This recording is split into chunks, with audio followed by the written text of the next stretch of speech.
Hello दोस्तों, कैसे हैं आप सब। उम्मीद करता हूं आप सब ठीक होंगे। स्वागत है आप सभी का एक बार फिर से the anonymous sir ji YouTube channel के force work and energy part 2 में, जहां इसके पिछले वीडियो के अंदर हमने डिस्कस किया था फोर्स के बारे में। हमने उसकी डेफिनेशन, उसकी एसआई यूनिट और उनके जितने भी टाइप्स होते हैं उनके बारे में डिटेल से डिस्कस किया था। अगर आपने वो वीडियो देखा है तो अच्छी बात है, नहीं देखा है तो नीचे डिस्क्रिप्शन बॉक्स में उसका लिंक अवेलेबल है और ऊपर आई कार्ड पे क्लिक करके भी आप उस वीडियो को देख के अपना नॉलेज एनरिच कर सकते हैं। आज की इस वीडियो का टॉपिक जो है वो हमारा वर्क है। अब मैंने इस पूरे 3 पार्ट के अंदर इस वीडियो को बनाया है, जहां पर पहले पार्ट में मैंने सिर्फ फोर्स को अच्छे से डिटेल में समझाया है। दूसरे पार्ट के अंदर हम वर्क को समझेंगे और इसका तीसरा पार्ट जो होगा वो बनाऊंगा एनर्जी के लिए, क्योंकि एनर्जी अपना में बहुत बड़ा टॉपिक है।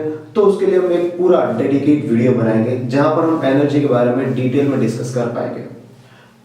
आज की इस वीडियो को स्टार्ट करते हैं। तो एक बार फिर से स्वागत है आप सभी का एक अजनबी टीचर की प्यार भरी कक्षा में। तो मेरे प्यारे नन्हे साथियों, हम बात कर रहे हैं वर्क की। तो व्हाट इज वर्क? वर्क क्या है? देखिए, सीधी सी और आसान सी भाषा में अगर इसकी बात की जाए, जब भी हम किसी भी ऑब्जेक्ट पर अपना फोर्स लगाते हैं तो उसमें जो डिस्प्लेसमेंट होता है उसी को हम वर्क कहते हैं। ये फिजिकल एक्टिविटी का एक पार्ट होता है, लाइक आपका खेलना, कूदना, खाना खाना, एक जगह से दूसरी जगह पर जाना, ये सारे इसी के पार्ट होते हैं। यानी आप सीधी सीधी सी भाषा में समझ सकते हैं कि वर्क यानी कार्य क्या है। अगर वर्क की यानी कार्य की डेफिनेशन की बात की जाए तो a force acting upon an object to cause a displacement is called work. जब यानी कि कार्य उसे कहते हैं कि जब किसी भी वस्तु के ऊपर भौतिक तौर पर जब बल लगाया जाता है और उस बल से जो विस्थापन उत्पन्न होता है उसी को हम कार्य कहते हैं। माना कि आप अपने घर से स्कूल जाते हैं, तब आप वॉक करते हुए, चलते हुए अपने स्कूल बस तक पहुंचते हैं या साइकिलिंग करके अपने स्कूल तक पहुंचते हैं। तो ये एक वर्क का एग्जाम्पल है। आपके घर वाले भी कहते हैं कुछ काम किया या नहीं किया, कुछ तो काम कर ले। तो बस कुछ तो काम कर ले, यानी फिजिकली उस एक्टिविटी को करना जिससे किसी भी चीज के अंदर कुछ ना कुछ बदलाव लाया जा सके, बस उसी को ही हम वर्क कहते हैं। सो आई होप आपको बहुत ही आसानी से समझ में आ गया होगा कि व्हाट इज वर्क। अगर ऐसा यूनिट की बात की जाए वर्क की, तो वर्क की ऐसा यूनिट जूल होती है। वर्क को हम जूल में कैलकुलेट करते हैं। अगर वर्क के फॉर्मूला की बात की जाए तो वर्क का बहुत ही सिंपल सा फॉर्मूला है, W = F × S, जहां पर W को हमने वर्क रखा है, यानी W का मीनिंग होता है वर्क, F का मीनिंग होता है फोर्स इनटू S का मीनिंग यहाँ पर डिस्प्लेसमेंट से है।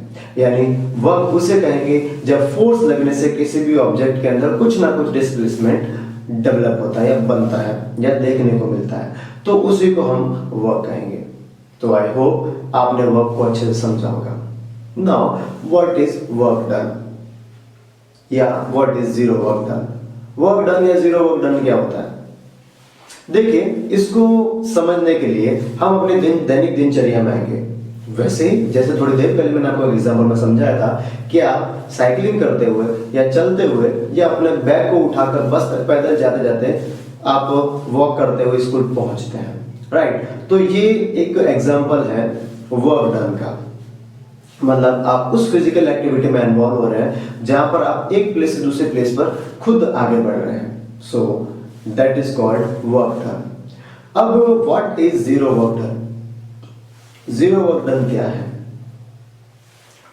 माना कि आप अपने रूम में बैठे हैं और दिमाग से सोच रहे हैं, काश मैं हल्की आयरन मैन की तरह स्ट्रांग होता, मेरे पास भी अपना एक सूट होता, मैं यूं करके दुश्मनों को मारता, ये करता वो करता।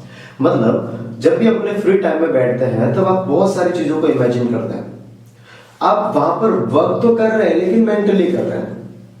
उसमें आपकी पोजीशन चेंज नहीं हो रही है, आप एक प्लेस से दूसरे प्लेस पर मूव नहीं कर रहे हैं, सो ये जीरो वर्क डन का एग्जाम्पल हुआ। यानी मेंटल एक्टिविटी को हम कभी भी वर्क के अंदर नहीं काउंट करते हैं। That is a mental part. Work हमेशा फिजिकल पार्ट में एग्जिस्ट करता है।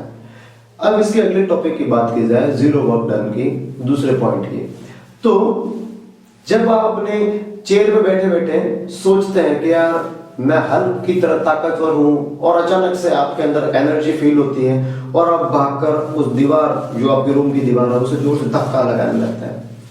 आप पूरा दम लगाते हैं उस दीवार को खिसकाने के लिए, लेकिन वो दीवार नहीं खिसकती है।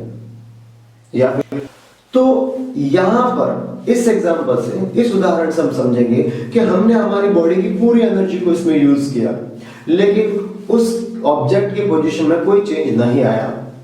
तो जब हमारी बॉडी की एनर्जी को यूज करने के बावजूद भी उस ऑब्जेक्ट की दूरी में चेंजेस नहीं आता है, उसकी पोजीशन में चेंजेस नहीं आता है, तो ये ही सबसे मेन एग्जांपल होता है जीरो वर्क डन का। सो आई होप आप बहुत अच्छे से समझ चुके होंगे कि वर्क क्या है, इसकी एसआई यूनिट के बारे में जान चुके होंगे, इसकी डेफिनेशन के बारे में जान चुके होंगे, और इसके फॉर्मूला और work done and zero work done क्या होता है, इन सब चीजों के बारे में बात की होगी। तो आई होप आपको आज का वीडियो पसंद आया होगा। प्लीज अगर मुझसे कहीं कोई पॉइंट मिस हो गया हो तो कमेंट के थ्रू मुझे जरूर अपडेट करें। नेक्स्ट वीडियो के अंदर मैं उसे कवर करने की कोशिश करूंगा। सो अगर आपको आपके अपने एनोनिमस सर जी के वीडियोस पसंद आते हैं तो प्लीज इस वीडियो को लाइक करें, चैनल को सब्सक्राइब करें, आप ही के जैसे अपने नए नए फ्रेंड्स में शेयर करके हमारी इस कम्युनिटी को और स्ट्रॉन्ग फॉर्म में बिल्डअप करने में मदद करें। तब तक के लिए हंसते रहिए, मुस्कुराते रहिए। स्टे ट्यून, मिलते हैं soon. Bye bye, take care.